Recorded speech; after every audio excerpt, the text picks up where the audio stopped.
जिसने ये काम किया उसने सुन्नत पाई।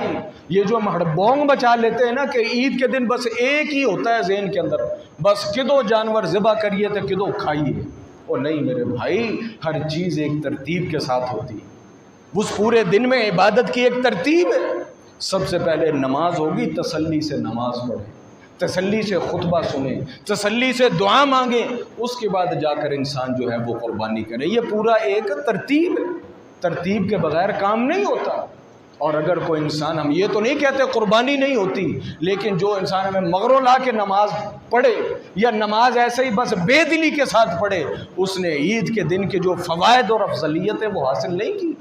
ये ईद का दिन तो बड़ा अज़मत वाला, रसूलुल्लाह सल्लल्लाहु अलैहि वसल्लम उन औरतों को भी बुला लेते ईदगाह के अंदर जो नमाज नहीं पढ़ती। आओ, क्यों बुलाते? हदीस के अल्फाज हैं, इसलिए आए कि वो लोगों की जो दुआ है उस दुआ के अंदर शरीक हो।